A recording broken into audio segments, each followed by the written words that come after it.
ये कोई टाइम है ऑफिस आने का? नमन गुस्से से बोला तो परी उसकी ओर देखने लगी। उसने अपने आसपास देखा तो सब उसकी ओर देखकर धीमे धीमे मुस्कुरा रहे थे। तुम होते कौन हो मुझसे ये सवाल पूछने वाले? परी गुस्से में चिल्लाई। इस कंपनी का नया बॉस। नमन बोला तो परी आंखें बड़ी करके उसे देखने लगी। माय फुट, तुम कंपनी के नए बॉस कैसे हो सकते हो? नए बॉस तो जतिन सर बनेंगे ना? परी बोली। ये इस कंपनी के नए सीईओ हैं, नमन राजपूत हैं। और ये हकीकत है। बेहतर होगा कि तुम अपने ख्यालों से बाहर आ जाओ।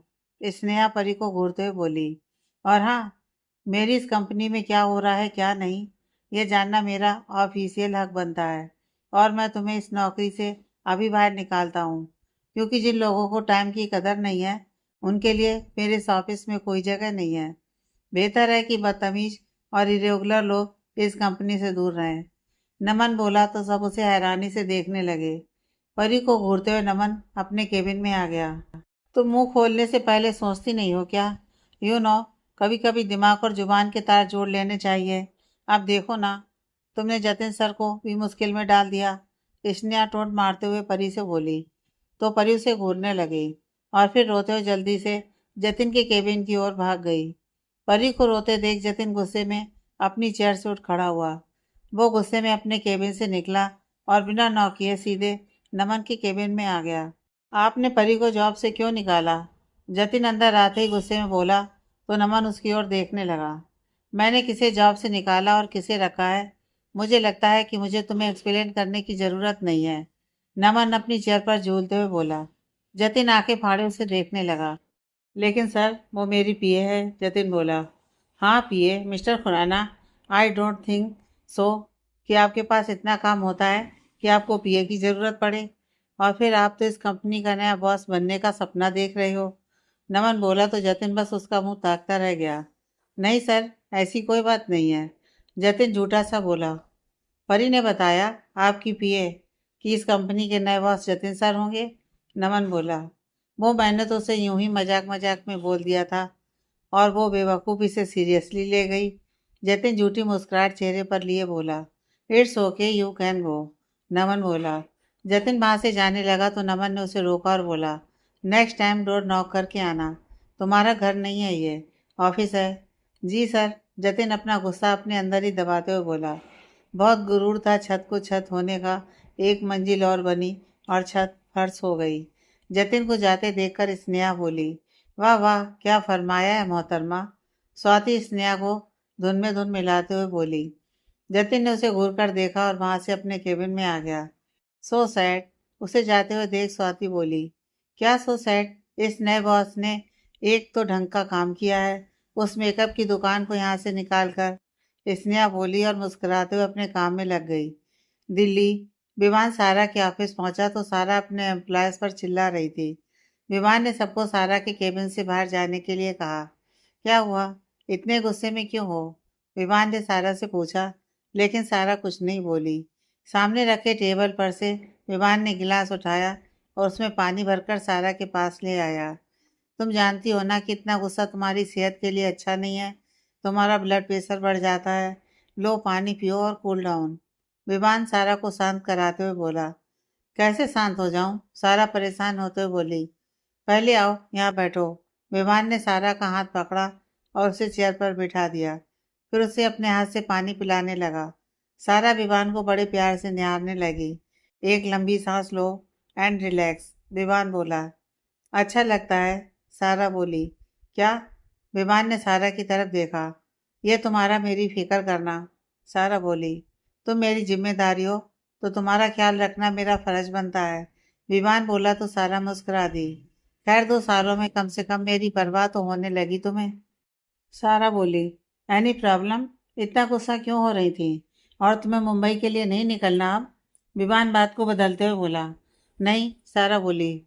नहीं, लेकिन क्यों? ये तो तुम्हारा सपना था, एसके फैशन हाउस के साथ डील करना। और अब जब डील फाइनल होने जा रही है तो तुम मुंबई नहीं जा रही। विमान सारा को उसके कंधे से पकड़ते हुए बोला। डील कैंसिल हो गई, सारा मायूसी से बोली। डील कैंसिल हो गई? लेकिन कैसे? विमान हैरान होते हुए बोला। एसके फैशन हाउस को आर्ट टेक्सटाइल ने ओवरटेक कर लिया है। राज टेक्सटाइल के सीईओ को हमारी कोटेशंस अच्छी नहीं लगी। सारा बोली। वाह, ये तो और भी खुशी की बात है। विवान के चेहरे पर एक स्माइल आ गई। मेरी डील कैंसिल हो गई, मेरा सपना मिट्टी में मिल गया, और तुम कह रहे हो कि खुशी की बात है। सारा विवान पर गुस्सा करते हुए बोली। अरे नहीं, मेरे कहने का वो मतलब नहीं था। मेरा मतलब था कि अगर एसके को आर्ट टेक्सटाइल ने ओवरटेक कर लिया है, तो अब एसके के साथ डील करना हमारे लिए और भी फायदे का सौदा होगा। विवान बोला। कैसे? सारा ने पूछा। आर्ट टेक्सटाइल मुंबई की नंबर 1 कंपनी है। उनकी ब्रांचेस मुंबई में ही नहीं बल्कि पूरे इंडिया में फैली हुई हैं, और इंडिया के बाहर भी वो अपने रिलेशन बना रहे हैं। अभी नेक्स्ट ईयर उनकी एक ब्रांच यहाँ दिल्ली में खुलने वाली है, तो सोचो उनके साथ डील करके हमें कितना फ़ायदा होगा। एसवी क्लॉथिंग एंड फैशन, सारा और विवान की कंपनी आसमान छुएगी। आर्ट टेक्सटाइल के लिए हम नई कोटेशंस रेडी करेंगे जो कि उन्हीं के मुताबिक होगी। बस एक बार ये डील हमें मिल जाए, फिर हमारी कामयाबी को कोई नहीं रोक सकता। विवान बोला तो सारा मुस्कुरा दी। हाँ गुड, अब मुझे यकीन हो गया है कि तुम्हें बिजनेस पार्टनर बनाकर मैंने कोई भूल नहीं की। सारा विवान के गले में अपनी बाहें डालते हुए बोली। सारा विवान की आंखों में देखते हुए उसके होठों की तरफ बढ़ने लगी कि अचानक रुक गई। कमाल है, आज मुझे खुद से दूर नहीं करोगे? सारा विवान से बोली। नहीं, उस दिन तुम बिल्कुल सही कह रही थी। पिछली बातों को भूलकर अब मुझे आगे बढ़ना है तुम्हारे साथ। तुमने कदम कदम पर मुझे संभाला है। अनवी के धोखे के बाद, और फिर उसके यूं अचानक दुनिया से चले जाने के बाद मैं बिल्कुल टूट गया था। तब तुम ही थी जिसने मुझे संभाला, जिंदगी जीने के काबिल बनाया। आई प्रॉमिस कि मैं तुम्हें अब कभी कोई तकलीफ नहीं दूंगा। जिंदगी के हर रास्ते में मैं तुम्हारे साथ कदम से कदम मिलाकर चलूंगा। विवान बोला तो सारा ने उसके होठों पर अपने होठ रख दिए। विवान ने भी अपनी दोनों बाहों को सारा की कमर पर कस दिया। मुंबई, शाम का समय। भाई आपको याद है ना, आज 5 बजे मिस्टर जैक्सन के साथ मीटिंग है। नमन अपनी गाड़ी में बैठते हुए अभिमन्यु से बोला। हाँ याद है, मैं वहीं जा रहा हूँ। तू भी जल्दी पहुँच, लेट मत होना। तू जानता है ना ये मीटिंग हमारे लिए कितनी इम्पोर्टेंट है। अभिमन्यु नमन से बोला। हाँ जानता हूँ भाई, बस 5 मिनट में पहुँच रहा हूँ। आप मुझे होटल के बाहर ही मिलना। नमन बोला। हाँ ठीक है, आजा जल्दी। अभिमन्यु बोला और उसने फ़ोन काट दिया। नमन ने भी गाड़ी स्टार्ट की और होटल की ओर निकल गया। कुछ ही देर में उसने अपनी गाड़ी को होटल के पार्किंग एरिया में पार्क किया और अभिमन्यु के साथ मीटिंग अटेंड करने के लिए होटल के अंदर आ गया। मीटिंग अटेंड करने के बाद अभिमन्यु और नमन दोनों बहुत खुश नजर आ रहे थे। खुश हो भी क्यों ना, आखिर जैक्सन से डील के बाद यूएसए में उनके बिजनेस के लिए नए द्वार जो खुल गए थे। कांग्रेचुलेशंस भाई। नमन अभिमन्यु के गले लग गया। अभिमन्यु ने भी अपनी बाहों के घेरे में उसे भर लिया। पास ही से गुजर रही एक गाड़ी जिसे जतिन ड्राइव कर रहा था, उन दोनों को यूं गले मिलते देख उसने कुछ दूर जाकर गाड़ी को रोक लिया। यह तो अनवी का हस्बैंड है, और ये नमन राजपूत के साथ क्या कर रहा है? अपनी गाड़ी के साइड मिरर से नमन और अभिमन्यु को देखते हुए बोला। ओह, तो अब मामला समझ आया। यह नमन राजपूत ऑफिस में मुझे ऐसा रूड बिहेव क्यों करता है, और इसने मेरी सेक्रेटरी परी को जॉब से क्यों निकाल दिया? क्योंकि जानवी और उसका सो कॉल्ड पति इस नमन की हेल्प लेकर मुझसे दुश्मनी निकाल रहे हैं। लेकिन ये लोग नहीं जानते कि जतिन खुराना से दुश्मनी कितनी भारी पड़ सकती है। उस दिन पार्टी और अब ऑफिस में हुई एक एक बेइज्जती का बदला लूंगा मैं तुमसे। माय डियर अनवी, फिर देखता हूँ कैसे है तुम्हारा सो कॉल्ड पति तुम्हें अपनाता है। अभिमन्यु को घूरते हुए जतिन बोला और फिर गाड़ी स्टार्ट करके वहां से निकल गया। इधर कुछ देर बातें करने के बाद अभिमन्यु ने नमन को बाय बोला और जाने लगा, तो नमन ने उसे रोका और बोला। भाई कुछ हुआ है क्या? क्या मतलब? अभिमन्यु उसकी तरफ देखते हुए बोला।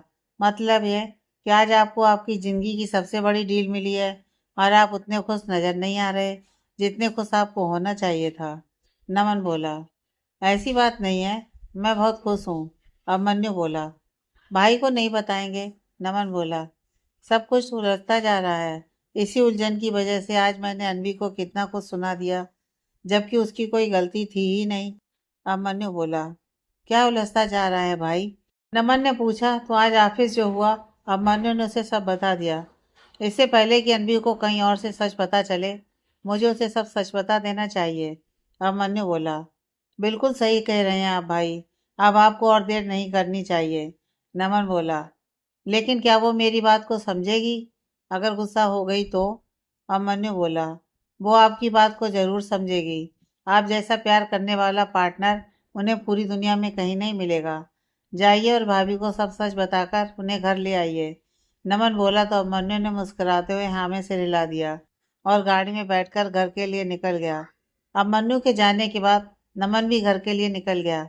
अभी नमन कुछ दूर ही गया था कि उसका फोन बज उठा। नमन ने देखा तो स्नेहा का कॉल था। स्नेहा का नाम अपने फोन पर देखकर नमन के चेहरे पर एक बड़ी सी स्माइल आ गई। स्नेहा, एक पल भी मेरे बिना नहीं रहा जाता तुमसे। अभी ऑफिस से निकले 2 घंटे ही हुए हैं कि तुम्हारा फोन आ गया। फोन उठाते ही नमन बोला। Shut up. मैंने तुम्हारी बकवास सुनने के लिए फोन नहीं किया है, बल्कि ये पूछने के लिए फोन किया है कि जीजू कहाँ है। मैं कब से उन्हें फोन लगा रही हूँ, लेकिन उनका फोन नहीं लग रहा।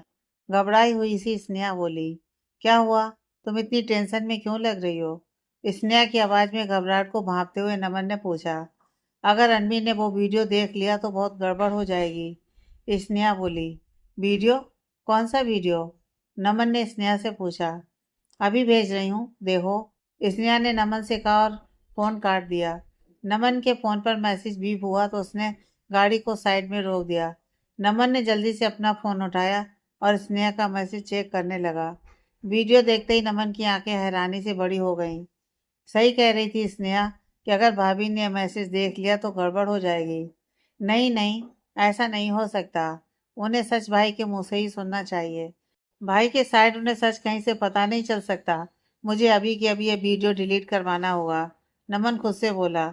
इधर अभिमन्यु ने अपनी गाड़ी को एक फ्लोरिस्ट की शॉप के आगे रोका और अनबी के लिए एक सुंदर सा बुके ले लिया।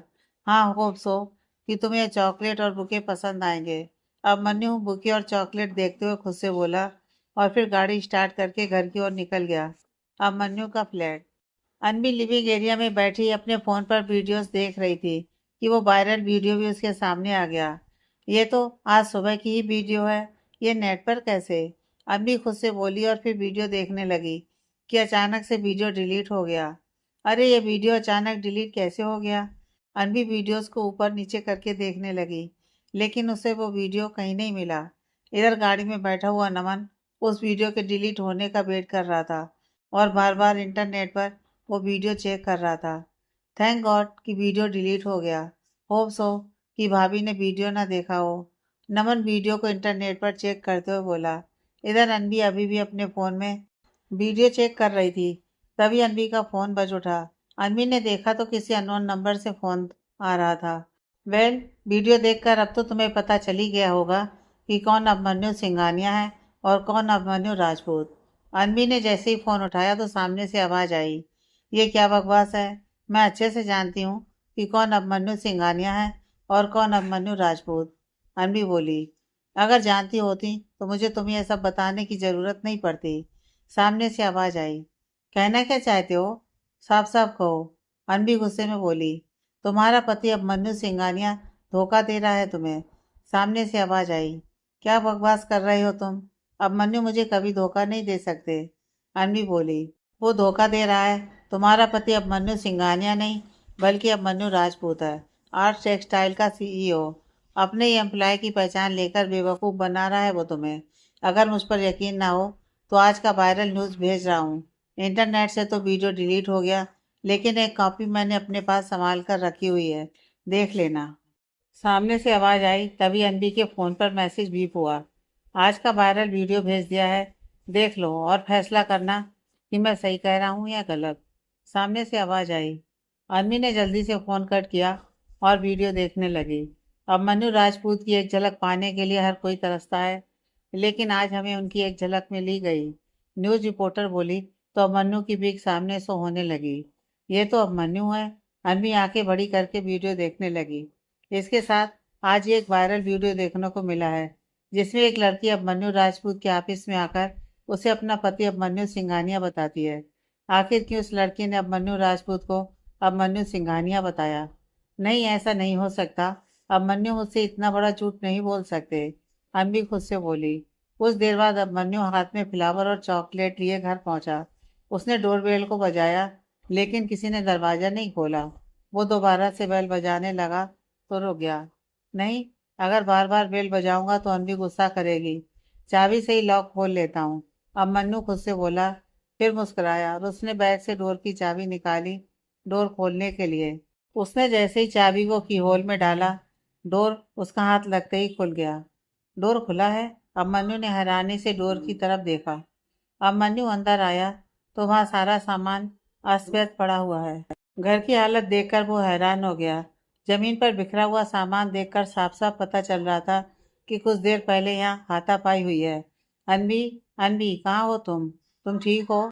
अनवी, अनवी को आवाज लगाते हुए अब मन्नू घर में चारों तरफ उसे ढूंढने लगा, लेकिन पूरे घर में अनवी उसे कहीं नहीं मिली। अब मन्नू ने अपना फोन निकाला और अनवी को कॉल करने लगा, लेकिन अनवी का फोन वहीं पर रिंग करने लगा। अभिमन्यु फोन की रिंग का पीछा करते हुए उसकी ओर बढ़ने लगा। अभिमन्यु फोन की रिंग का पीछा करते हुए सोफे के पास पहुंचा तो उसे अनवी का फोन वहां सोफे के पास ही पड़ा हुआ मिला। अनवी का फोन यहाँ है तो अनवी कहाँ है? घर का सामान भी बिखरा हुआ पड़ा है, कहीं किसी मुसीबत में तो नहीं है? अभिमन्यु खुद से बोला। अभिमन्यु ने जल्दी से अपना फोन से नमन को कॉल किया। कहाँ है तू? अनवी नहीं मिल रही, अभिमन्यु ने पूछा। वाट, भाभी नहीं मिल रही? नमन हैरान होते हुए बोला। हाँ, तू कहाँ है? अभिमन्यु ने नमन से फिर से पूछा। मैं यहीं हूँ, आपके घर के पास, नमन बोला। मेरे घर के पास? अभिमन्यु ने पूछा। हाँ, बस 2 मिनट में आपके पास आ रहा हूँ, नमन बोला और जल्दी से अभिमन्यु के फ्लैट की ओर बढ़ गया। कुछ ही देर में नमन अभिमन्यु के फ्लैट के पास पहुंच गया। फ्लैट का डोर खुला हुआ था तो नमन सीधे ही अंदर आ गया। सारा घर तहस नहस हुआ पड़ा है। सारा सामान इधर उधर बिखरा हुआ पड़ा है। ये सब क्या है भाई? नमन घर को हैरानी से देखते हुए बोला। जब मैं घर आया तो सब ऐसे ही बिखरा हुआ पड़ा था और अम्मी घर पर नहीं थी, अभिमन्यु बोला। भाभी घर पर नहीं है तो कहाँ गई? नमन ने पूछा। अगर मुझे पता होता कि वो कहाँ गई है तो उसे कब का घर ले आता, अभिमन्यु गुस्से से नमन पर चिल्लाया। ओके ओके, कूल डाउन भाई, नमन अभिमन्यु से बोला। कहीं भाभी ने वो वीडियो तो नहीं देख लिया और उन्होंने गुस्से में ये सब? नमन सोचते हुए बोला। वीडियो? किस वीडियो की बात कर रहे हो तुम? अभिमन्यु ने नमन से पूछा तो नमन ने उस वीडियो के बारे में अभिमन्यु को सब बता दिया। लेकिन ऑफिस में जो कुछ हुआ वो रिकॉर्ड किसने किया? अभिमन्यु बोला। मतलब उसने सब देख लिया इसीलिए वो नाराज होकर यहाँ से चली गई, अभिमन्यु बोला। डोंट वरी भाई, मैं पता कर लूँगा कि ऑफिस की वीडियो वायरल कैसे हुई। आपने भाभी को कॉल किया? नमन ने पूछा। उसका फ़ोन यहीं है, अभिमन्यु नमन को फ़ोन दिखाते हुए बोला और वहीं लगे सोफे पर बैठ गया। उसके माथे पर पसीने की बूंदें छलक आई थी। नहीं, मैं इसे हाथ पर हाथ धर कर नहीं बैठ सकता, मुझे अनवी को ढूंढना ही होगा, अभिमन्यु बोला और घर से निकल गया। भाई रुके, मैं भी आता हूँ, नमन बोला और घर को लॉक करके अभिमन्यु के पीछे भागा आया। मैं स्नेहा से कॉल करके पूछता हूँ, कहीं उसके पास ना गई हो, नमन बोला और उसने जल्दी से स्नेहा को कॉल किया। क्या हुआ, तुम्हारी जीजू से बात हुई क्या? अनवी ने वीडियो देखा तो नहीं ना, स्नेहा ने नमन से पूछा। पता नहीं, भाभी मिलेंगी तो पता चलेगा, नमन बोला। मिलेंगी मतलब? स्नेहा ने पूछा। वो पता नहीं कहाँ चली गई हैं, नमन बोला तो स्नेहा भी परेशान हो गई। जीजू, जीजू कहाँ हैं? उन्हें पता है सब? स्नेहा ने पूछा। मैं और भाई एक साथ ही हैं और भाभी को ढूंढ रहे हैं, तुम परेशान मत हो, जैसे ही उनके बारे में कुछ पता चलेगा मैं तुम्हें फ़ोन करता हूँ, नमन बोला और उसने फ़ोन कट कर दिया। नमन ने अभिमन्यु की तरफ देखा और नामे सिर हिला दिया। भाई, अब हम कहाँ जा रहे हैं, नमन ने पूछा। हॉस्पिटल, शायद माँ के पास गई हो, अभिमन्यु बोला। कुछ ही देर में उसने गाड़ी को हॉस्पिटल के पार्किंग एरिया में पार्क किया। दोनों भाई जल्दी से गाड़ी से उतरे और हॉस्पिटल के अंदर आ गए। अभिमन्यु जल्दी से शिखा जी के बार्ड की तरफ बढ़ा, लेकिन अनवी वहां भी नहीं थी। अभिमन्यु शिखा जी के पास आया और उनके पास लगे छोटे से टेबल पर बैठ गया। आई एम सॉरी माँ, मैं अपना वादा निभा नहीं पाया, मैं अनवी का ख्याल नहीं रख पाया, पता नहीं कहाँ चली गई है वो, एक बार मुझसे बात तो करती, मैं उसे सब समझाता और उससे माफ़ी भी मांगता। शिखा जी का हाथ अपने हाथ में थामते हुए अभिमन्यु बोला। उसने शिखा जी के हाथ पर अपना माथा टिकाया और फूट पड़ा। उसके अंदर की पीड़ा आंसू बनकर उसके चेहरे पर छलक आई। अभिमन्यु को यूं देखकर नमन भी भावुक हो गया। भाई यह वक्त इमोशनल होने का नहीं है, बल्कि भाभी को ढूंढने का है। नमन ने अभिमन्यु के कंधे पर हाथ रखा और बोला। अभिमन्यु ने हाँ में सिर हिलाया और उठ खड़ा हुआ। उसने शिखा जी का माथा चूमा और नमन के साथ वहां से चला आया। अभिमन्यु ने गाड़ी स्टार्ट की और चल पड़ा। अब हम कहाँ जा रहे हैं? नमन ने पूछा। अब बस एक ही जगह बची है, शिखा माँ का घर, अभिमन्यु बोला और उसने गाड़ी को शिखा जी के घर की तरफ मोड़ दिया। कुछ ही देर में दोनों वहां पहुंच गए। अभिमन्यु ने देखा तो घर लॉक था। वो यहाँ नहीं है, पीछे खड़ी स्नेहा बोली। तो अभिमन्यु और नमन उसकी ओर देखने लगे। स्नेहा तुम यहाँ? नमन ने स्नेहा से पूछा। हाँ, वो तुमसे बात होने के बाद मैं यहाँ चली आई। मैंने सोचा कि अनवी यहाँ ना आई हो, स्नेहा बोली। तो अभिमन्यु और नमन मायूस हो गए। हॉस्पिटल? फिर स्नेहा नमन और अभिमन्यु की तरफ देखते हुए बोली। वो वहाँ नहीं है, अभिमन्यु बोला। वहाँ भी नहीं है तो कहाँ गई? स्नेहा परेशान होते हुए बोली। पता नहीं, अभिमन्यु बोला। धीरे धीरे अभिमन्यु की टेंशन बढ़ने लगी थी। उसे अजीब सी बेचैनी होने लगी थी। भाई मैंने अपने आदमियों को बोल दिया, वो शहर का चप्पा चप्पा छान मारेंगे। आप टेंशन मत लीजिए और चलिए मेरे साथ। आपकी तबीयत बिगड़ रही है, आप घर चलिए मेरे साथ। नमन बोला।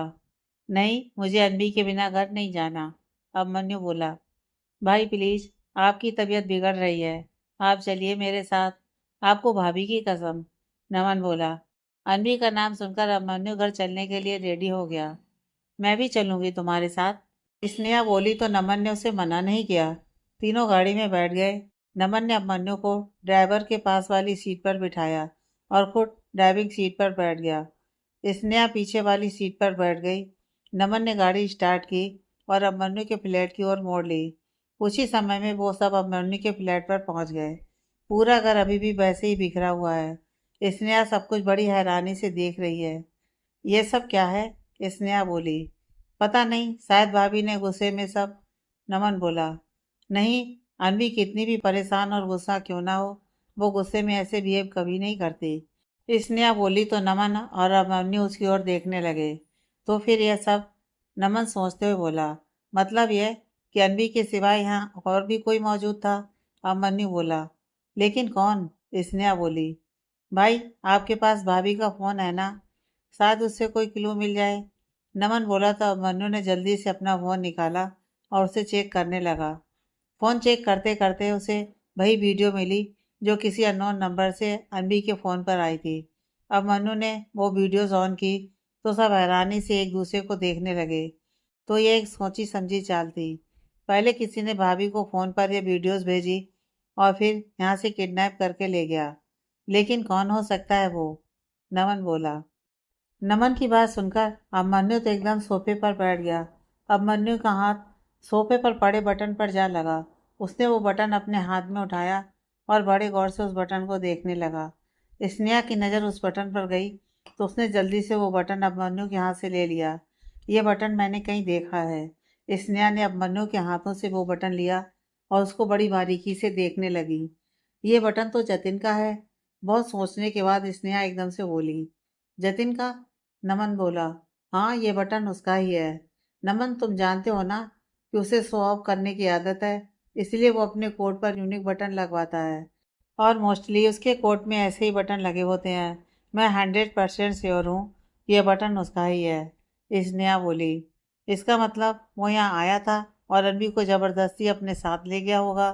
अनवी ने खुद को बचाने के लिए उसका सामना करने की कोशिश की होगी, इसीलिए घर ऐसा बिखरा हुआ है, अभिमन्यु बोला। हाँ, और उसी ने वीडियोस भाभी को सेंड किए, नमन बोला। उस दिन दीपा की मेहंदी में जो कुछ हुआ, शायद उसी का बदला लेने के लिए उसने ये सब किया होगा। एक नंबर का घटिया और कमीना इंसान है वो, लेकिन इस हद तक गिर जाएगा वो, ये मैंने कभी नहीं सोचा था, स्नेहा बोली। उस कमीने को मैं जिंदा नहीं छोड़ूंगा, अभिमन्यु बोला। गुस्से में उसकी आंखें लाल हो गई थीं।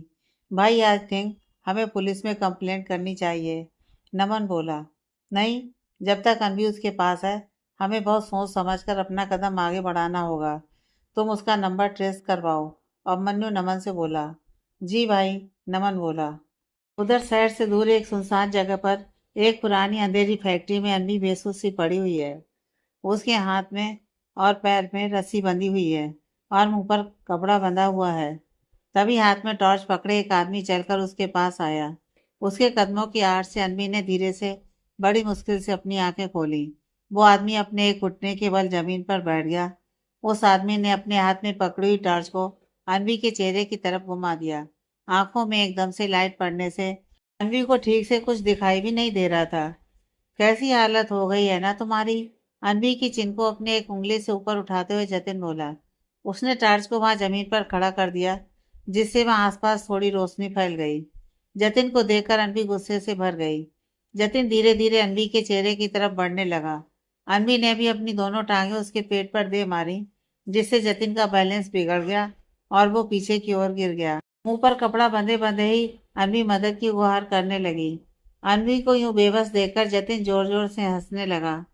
तुम्हें क्या लगता है तुम्हारी आवाज बाहर तक पहुंच पाएगी? जतिन हंसते हुए बोला। फिर उसने अनवी के मुंह पर बंधा कपड़ा खोल दिया। लो चिल्लाओ, जितना जोर से हो सके उतना चिल्लाओ। यहाँ कोई आदमी तो क्या, परिंदा भी पर नहीं मार सकता। कोई सोच भी नहीं सकता कि तुम्हें मैं यहाँ ले आया हूँ। जतिन अनवी की गर्दन के पीछे हाथ डालकर उसके बालों को पकड़ते हुए बोला। चाहते क्या हो तुम? क्यों मुझे यहाँ लाए हो? अनवी रोते हुए बोली। अच्छा सवाल है, जतिन हंसते हुए बोला। मेरी बेइज्जती का बदला अब तुम्हें पता चलेगा कि जब किसी की बेइज्जती होती है तो कैसा लगता है। मुझे मना किया था ना तुमने। अब देखो मैं तुम्हारी कैसी हालत करता हूँ। फिर एकदम से जतिन गुस्से में भर गया। मेरे पास आने की कोशिश भी मत करना, अनवी चिल्लाई। आवाज नीचे। मुझे भी शौक नहीं है तुम्हारे पास आने का। वैसे भी अब तुम किसी और की जूठन हो और मुझे दूसरों की जूठन खाने में कोई दिलचस्पी नहीं है। जतिन बोला। बेचारा तुम्हारा पति पागलों की तरह तुम्हें ढूंढता फिरेगा और तुम कल यहाँ से मलेशिया किसी और की बाहों में। तुम जानती हो कितनी मोटी रकम मिलने वाली है मुझे तुम्हारे बदले? जतिन खुश होते हुए बोला तो अनवी हैरानी से उसकी ओर देखने लगी। जितना सोचा था ना उससे कहीं ज्यादा घटिया इंसान हो तुम। अनवी जतिन को घूरते हुए बोली। है ना, मैं भी यही सोच रहा था, जतिन बोला। फिर उसने अपनी टॉर्च उठाई और अनवी को घूरते हुए वहां से चला गया। चारों ओर अंधेरा ही अंधेरा था। पूर्णिमा की वजह से चांद की हल्की हल्की सी रोशनी एक खिड़की के माध्यम से अंदर आ रही थी। जगह सुनसान होने से बाहर से तरह तरह की आवाज गूंज रही थी। डर की वजह से अनबी कांप रही थी। उसने अपनी आंखों को कसकर बंद कर लिया। अभिमन्यु, कहाँ हो आप? मुझे यहाँ बहुत डर लग रहा है, अनबी रोते हुए बोली। डर की वजह से पसीने की बूंदें उसके चेहरे पर उभर आई थी। इधर नमन ने जतिन की फोन की लोकेशन को ट्रेस कर लिया था। वो जल्दी से अभिमन्यु के पास आया और बोला। भाई, जतिन की लोकेशन ट्रेस हो गई है और मैंने अपने एक आदमी को उस लोकेशन पर पहुंचने के लिए कहा है। बस कुछ देर में उसका कॉल आता ही होगा।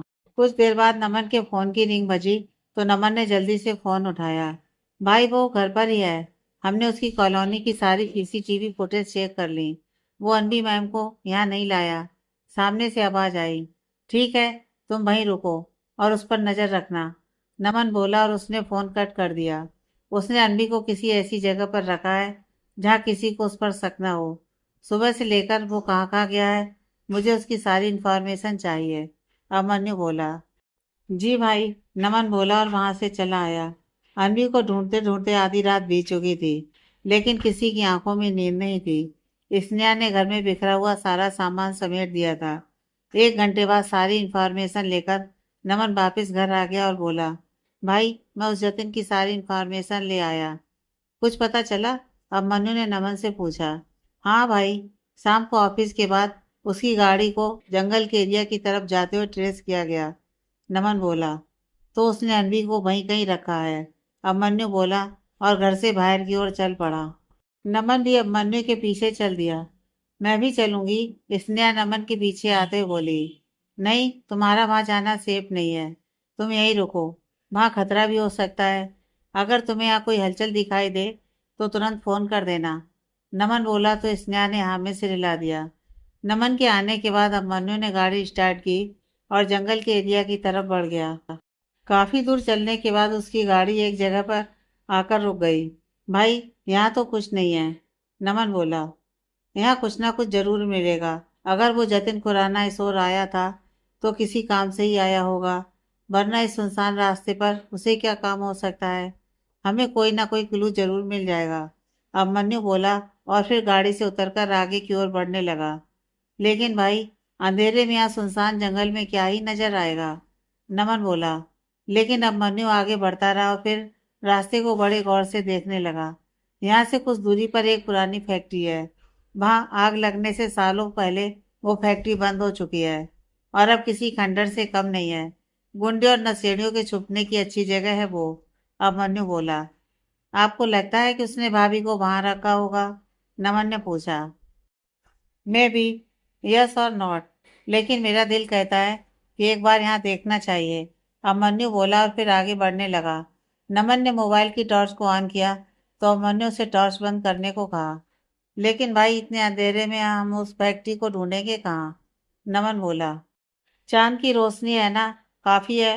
और वैसे भी अगर कोई वहां हुआ तो टॉर्च से उसे हमारे आने का अंदाजा हो जाएगा। अभिमन्यु बोला और फिर धीरे धीरे दोनों आगे बढ़ने लगे। धीरे धीरे रात और गहरी होती चली जा रही थी। इधर अनबी भी डर से आंखें बंद किए हुए बैठी थी और भगवान को याद कर रही थी। नींद से उसकी आंखें भारी होने लगी थी। जरा सा झोंका आते ही फिर से वही सपना अनबी के दिलो दिमाग पर हावी होने लगा। अनबी ने आंखें खोली तो चारों ओर अंधेरा देखकर वो जोर जोर से चिल्ला उठी। मुझे मत मारो, मत मारो। अनबी जोर जोर से चिल्लाने लगी। अबे क्या है यार, इसका मुंह बंद कर। पता नहीं बॉस ने इसका मुंह क्यों खोल दिया। तब से दिमाग का दही कर दिया इसने। अनबी की पहरेदारी करते हुए एक आदमी अपने साथी से बोला तो वो उठकर अनबी के पास आ गया। क्यों शोर मचा रही है? उस आदमी ने अनबी को थप्पड़ मारने के लिए अपना हाथ ऊपर उठाया तो अनबी ने डर के मारे अपनी आंखें बंद कर लीं। कुछ देर बाद जब अनबी को कोई हरकत महसूस नहीं हुई तो उसने अपनी आंखों को धीरे से खोला तो उसे उसके और आदमी के बीच में अभिमन्यु खड़ा नजर आया। अभिमन्यु ने अनबी तक पहुंचने वाले उस आदमी के हाथ को हवा में ही रोक दिया था। अभिमन्यु को देखकर अनबी के चेहरे पर एक सुकून छा गया। अभिमन्यु उस आदमी को घूंसों से मारने लगा। उसकी आवाज सुनकर दूसरा आदमी भी वहां आ गया। वो अभिमन्यु की तरफ बढ़ा ही था कि नमन ने उसे अभिमन्यु तक पहुंचने से पहले ही रोक लिया। सबको निपटाने के बाद अभिमन्यु भी अनबी के पास आ गया। उसने जल्दी से उसके हाथों और पैरों पर बंधी हुई रस्सी को खोला। तुम ठीक हो ना? अनबी का चेहरा अपने हाथों में भरते हुए अभिमन्यु बोला। अनबी जल्दी से अभिमन्यु के गले लग गई। उसने अभिमन्यु को कसकर हक कर लिया। अभिमन्यु ने भी उसे अपनी बाहों में कसकर भर लिया और उसके बालों को सहलाने लगा। वो जतिन, अनबी रोते हुए बोली। जानता हूँ, उसे छोड़ूंगा नहीं मैं, अभिमन्यु बोला। इधर नमन ने अपने आदमियों को बुलाया और जतिन के दोनों आदमियों को उनके हवाले कर दिया। अभिमन्यु ने उसका हाथ पकड़ा और अनबी को फैक्ट्री से बाहर ले आया। धीरे धीरे दिन का आगमन होने लगा था। अनबी का हाथ पकड़े अभिमन्यु उसे गाड़ी तक ले आया था। अभिमन्यु ने अनबी के लिए गाड़ी का डोर खोला, लेकिन अनबी बुद्ध बनी वहीं खड़ी रही। अनबी, बैठो, घर नहीं चलना क्या? अभिमन्यु बोला। घर? कौन सा घर? अनबी बोली। हमारा घर। अभिमन्यु अनबी को हैरानी से देखते हुए बोला। क्या वो सच में हमारा घर है? अनबी बोली। क्या हुआ, ऐसे क्यों बोल रही हो? अभिमन्यु अनबी को देखते हुए बोला। आपने मुझसे झूठ क्यों बोला? आप अभिमन्यु सिंघानिया नहीं हो, बल्कि अभिमन्यु राजपूत हो। अनबी अभिमन्यु की ओर देखते हुए बोली। अनबी, मैं तुम्हें बताने वाला था। अभिमन्यु इतना ही बोला था कि अनबी चिल्ला उठी। कब? 3 महीने हो गए हमारी शादी को।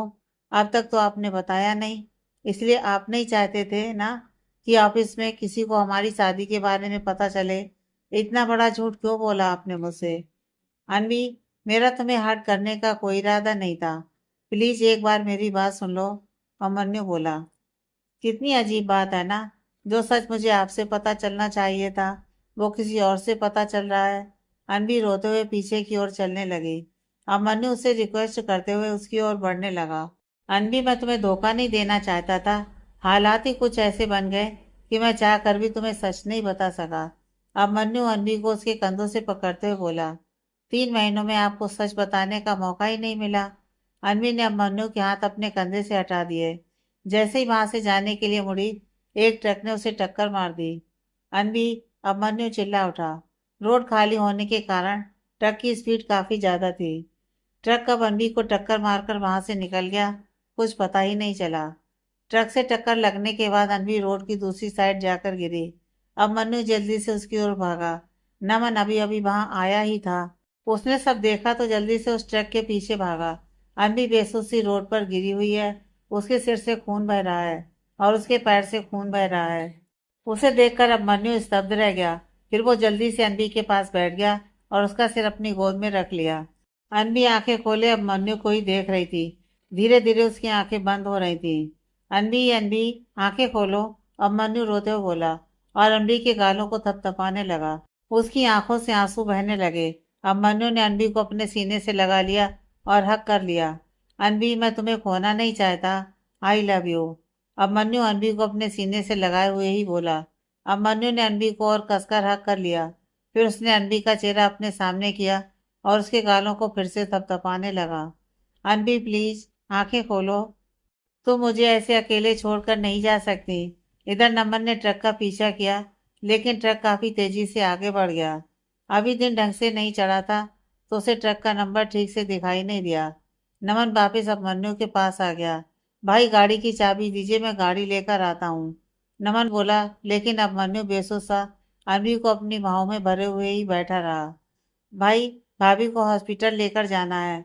नमन ने अभिमन्यु को जोर से हिलाया और उसके कोट की पॉकेट से चाबी निकालकर गाड़ी लेने के लिए भागा। नमन की आवाज सुनकर अभिमन्यु को कुछ होश आया। उसने जल्दी से अनवी को गोद में उठाया और गाड़ी की तरफ भागा। नमन ने उसके पास आकर गाड़ी को रोका। वो जल्दी से गाड़ी से उतरा और उसने गाड़ी का पीछे वाला डोर खोल दिया। अभिमन्यु ने अनवी को पीछे लिटाया और खुद भी उसके साथ बैठ गया। उसने अनवी का सिर अपनी गोद में रख लिया। अनवी, अपनी आंखें खोलो, देखो मुझे। कुछ नहीं होगा तुम्हें। तुम अपनी आंखें बंद मत करना। अनवी की आंखें बंद हो रही थीं, तो अभिमन्यु अनवी के गाल थपथपाते हुए बोला। अनवी ने बड़ी मुश्किल से अपनी आंखें खोली और अभिमन्यु की तरफ देखकर हल्का सा मुस्कुरा दी। मेरे प्यार की हद मत पूछो। तुम हम जीना छोड़ सकते हैं, पर तुम्हें प्यार करना नहीं।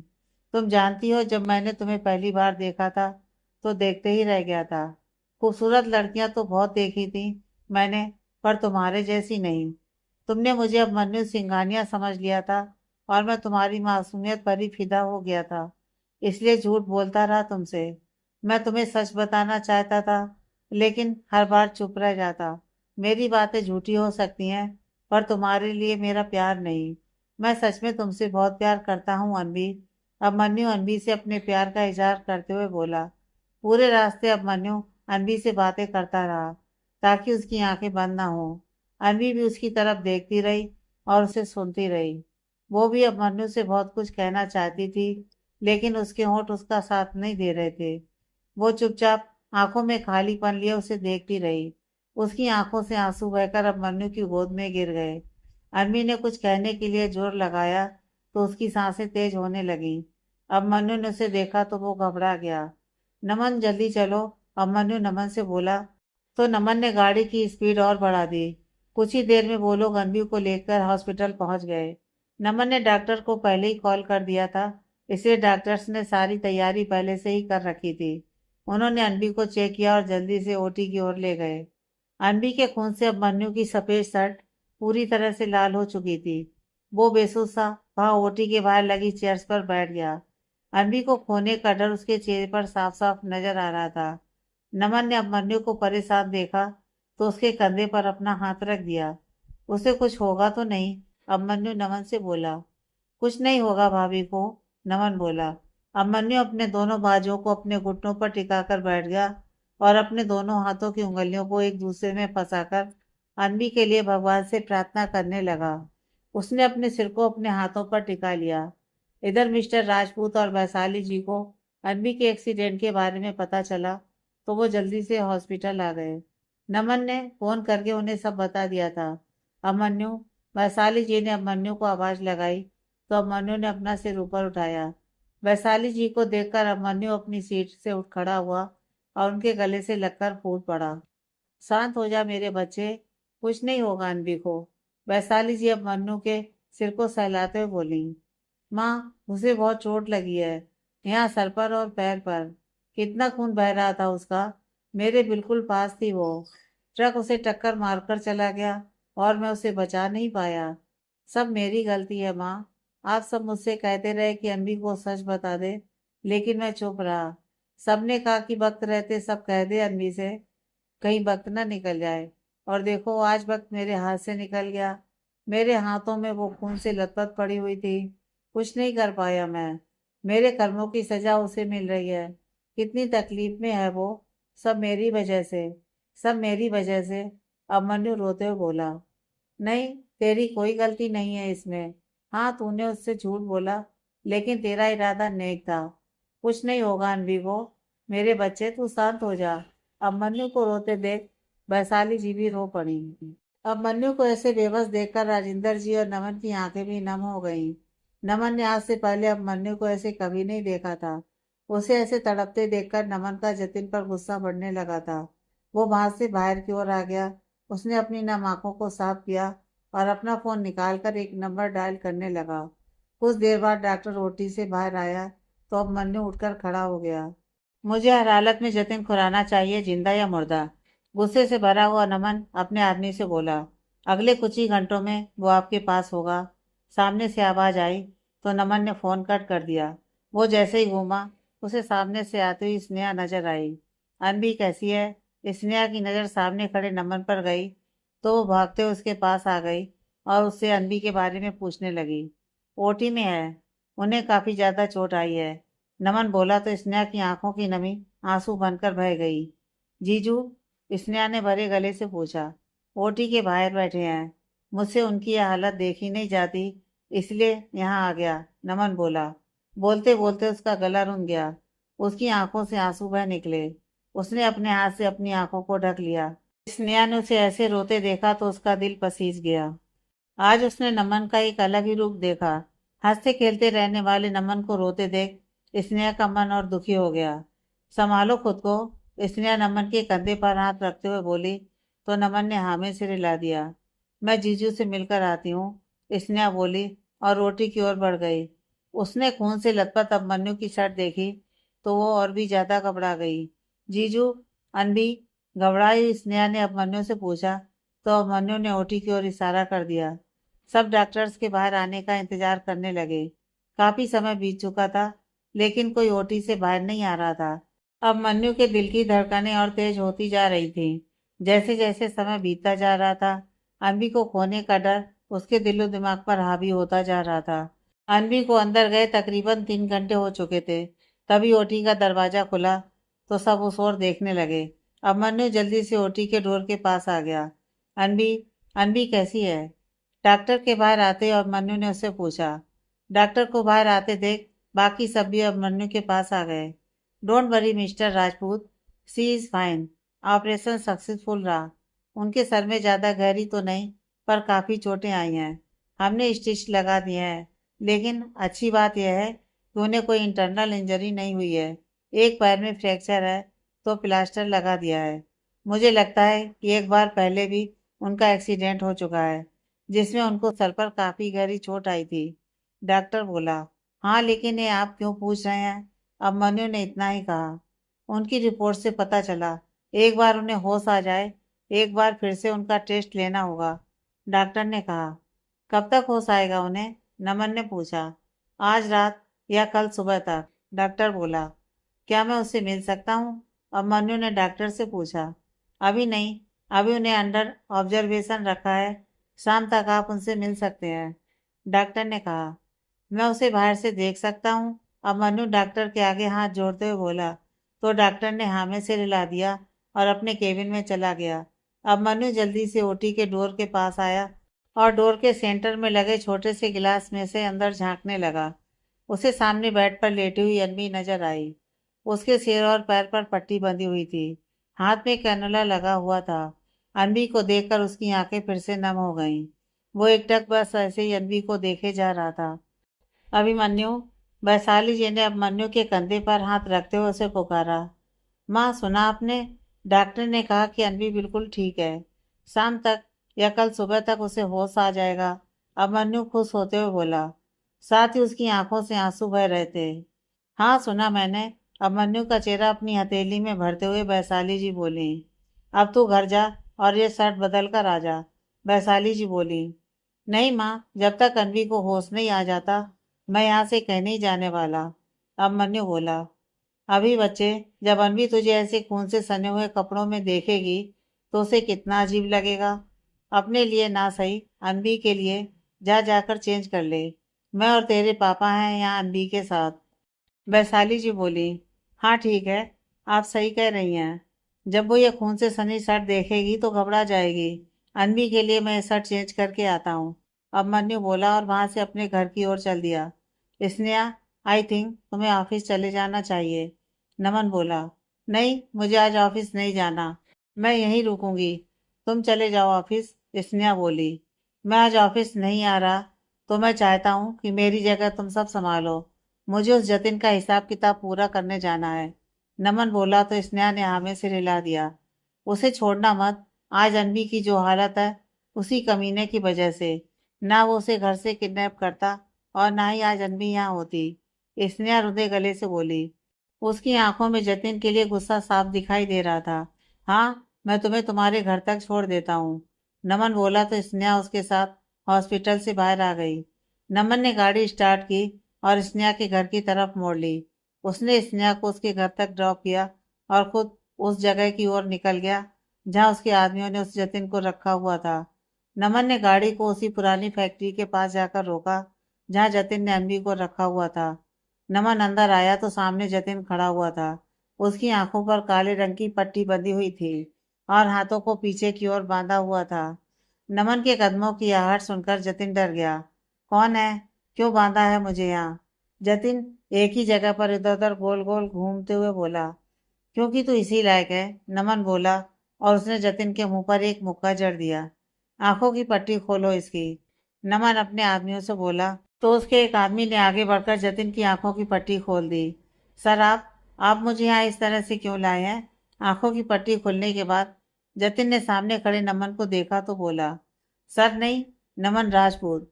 तेरी हिम्मत कैसे हुई मेरी भाभी को हाथ लगाने की?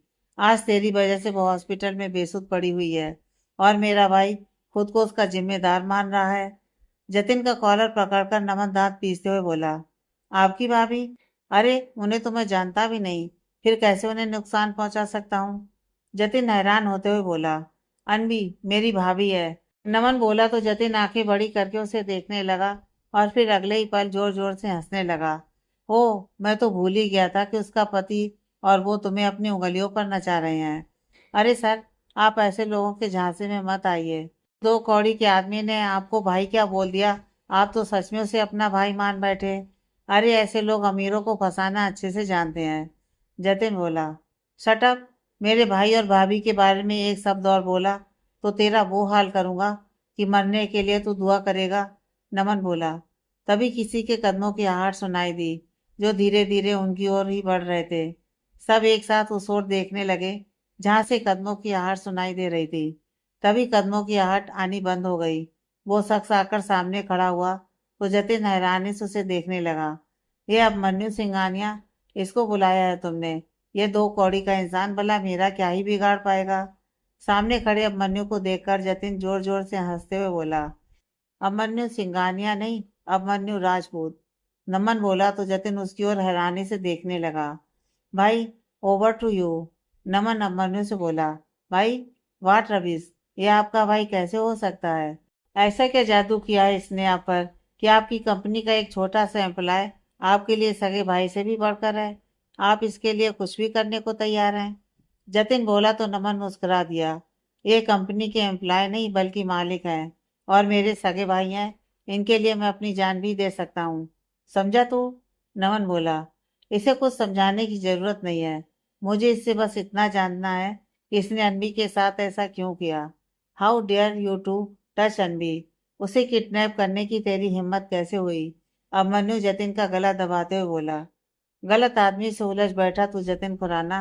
अभिमन्यु की पकड़ उसके गले पर और ज्यादा कस गई। खुद को बचाने के लिए जतिन ने अभिमन्यु के पेट पर अपनी लाश से वार किया, जिससे अभिमन्यु की पकड़ उसकी गर्दन पर से ढीली पड़ गई। जतिन जल्दी से अभिमन्यु से दूर हो गया। वो दोनों हाथों से अपना गला पकड़कर सहलाने लगा। भाई, नमन जल्दी से अभिमन्यु के पास आया, लेकिन अभिमन्यु ने हाथ दिखाकर उसे वहीं रोक दिया।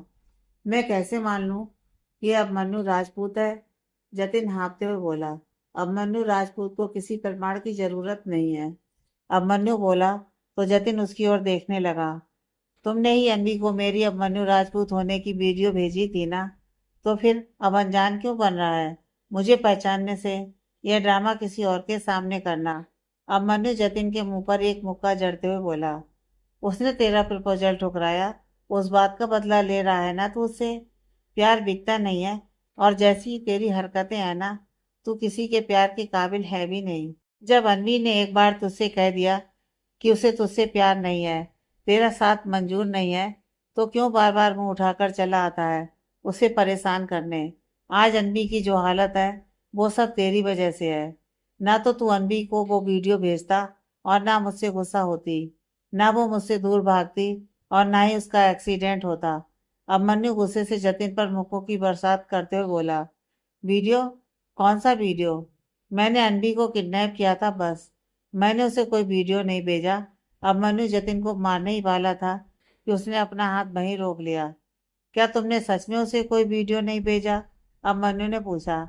नहीं, मैंने कोई वीडियो नहीं भेजा अनवी मैम को। और अगर मुझे 1% भी पता होता कि आप अभिमन्यु राजपूत हैं, तो मैं कभी आपसे और आपकी पत्नी से उलझने की गलती नहीं करता। जतिन हाँफते हुए बोला। उसने अभिमन्यु के आगे अपने दोनों हाथ जोड़ दिए। अब तक पुलिस भी वहां पहुंच चुकी थी। इंस्पेक्टर ले जाइए इसे, और ख्याल रहे कि ये जिंदगी भर जेल में ही सड़ता रहे। अभिमन्यु इंस्पेक्टर से बोला। डोंट वरी मिस्टर राजपूत, अपराधी को सजा दिलवाना हमारा काम है। जब तक ऐसे घटिया लोग खुलेआम घूमते रहेंगे, ये तब तक हमारा देश क्राइम फ्री नहीं होगा। इंस्पेक्टर बोला। थैंक्स। अभिमन्यु ने इंस्पेक्टर से हाथ मिलाया। इंस्पेक्टर जतिन को लेकर वहां से चला गया। के जाने के बाद अभिमन्यु एक गहरी सोच में पड़ गया। अगर जतिन ने वो वीडियो अनवी को नहीं भेजा तो किसने भेजा? अभिमन्यु बोला। भाई, आप किसकी बातों पर यकीन कर रहे हो? एक नंबर का झूठा इंसान है वो। उसी ने वो वीडियो भाभी को भेजा होगा, और अब मुकर रहा है। नमन बोला। नहीं, वो झूठ नहीं बोल रहा था। उसने वो वीडियो अनवी को नहीं भेजा। अभिमन्यु बोला तो नमन हैरानी से उसे देखने लगा। भाई, आपको कैसे पता कि वो सच ही बोल रहा था? नमन ने अभिमन्यु से पूछा। जब उसने अपना एक गुनाह कबूल कर लिया कि उसने ही अनवी को किडनैप किया था, तो वीडियो भेजने वाली बात से उसने इनकार क्यों किया? और अगर उसने वो वीडियो अनवी को भेजा होता, तो इसे पता होता कि मैं ही अभिमन्यु राजपूत हूँ। ये वीडियो अनवी को उस इंसान ने भेजा है जो अच्छी तरह से जानता है कि मैं अभिमन्यु राजपूत हूँ। अभिमन्यु बोला तो नमन भी सोच में पड़ गया। पता करो कि ऑफिस का वीडियो ऑफिस से बाहर कैसे आया। अभिमन्यु नमन से बोला। डोंट वरी भाई, सच जल्दी आपके सामने होगा। अभी आप हॉस्पिटल जाइए, भाभी को कभी भी होश आ सकता है। नमन बोला। हाँ, अभिमन्यु ने इतना ही कहा, और वहां से हॉस्पिटल के लिए निकल गया, और नमन ऑफिस के लिए। कुछ ही देर में अभिमन्यु ने अपनी गाड़ी को हॉस्पिटल के पार्किंग एरिया में पार्क किया और अंदर आ गया। सुबह से दोपहर हो गई थी। राजेंद्र जी और वैशाली भाई वेटिंग एरिया में बैठे हुए थे। बीच बीच में वो जाकर अनवी की खबर ले लेते थे। माँ, पापा, अनवी कैसी है? वेटिंग एरिया में आते ही अभिमन्यु ने वैशाली जी और राजेंद्र जी से पूछा। वो ठीक है, बस 2 घंटे में उसे वार्ड में शिफ्ट कर दिया जाएगा, वैशाली जी बोली। अभिमन्यु आईसीयू के बाहर आकर बैठ गया। वो अनवी के बाहर आने की प्रतीक्षा करने लगा। 2 घंटे बाद स्टेशन पर लेटी हुई अनवी को आईसीयू के बाहर लाया गया और वार्ड में शिफ्ट कर दिया गया। मिस्टर राजपूत, अब आप अपनी पत्नी से मिल सकते हैं, लेकिन ध्यान रहे हाथों को अच्छे से सैनिटाइज कर लीजिएगा, नहीं तो उन्हें इन्फेक्शन हो सकती है। डॉक्टर ने अभिमन्यु से कहा, तो अभिमन्यु ने हाँ में सिर हिला दिया। अभिमन्यु वार्ड के अंदर आया तो नर्स ने उसे सैनिटाइजर दिया ताकि वो अपने हाथों को क्लीन कर सके। अपने हाथों को क्लीन करने के बाद अभिमन्यु अनवी के पास आ गया और वहीं पास ही पड़े स्टूल पर बैठ गया। अभिमन्यु ने अनवी के माथे पर बंधी पट्टी को अपने हाथों से छुआ और फिर उसके पैर को। आई एम सॉरी, तुम्हें इतनी ज़्यादा चोट आई और मैं तुम्हें प्रोटेक्ट भी नहीं कर पाया। अनवी का हाथ अपने हाथ में लेते हुए अभिमन्यु बोला। बस, अब तुम जल्दी से होश में आ जाओ। मैं तुम्हें सब सच बता दूंगा कि मैं तुमसे कितना प्यार करता हूँ। मैं जानता हूँ कि तुम मुझसे बहुत नाराज हो, लेकिन कोई बात नहीं, मैं तुम्हें मना लूंगा। अभिमन्यु बोला और उसने अनवी के हाथ को चूम लिया। उसकी आंखों की कोरों से आंसू बहकर अनवी के हाथ पर गिर गए। आगे की कहानी नेक्स्ट पार्ट में।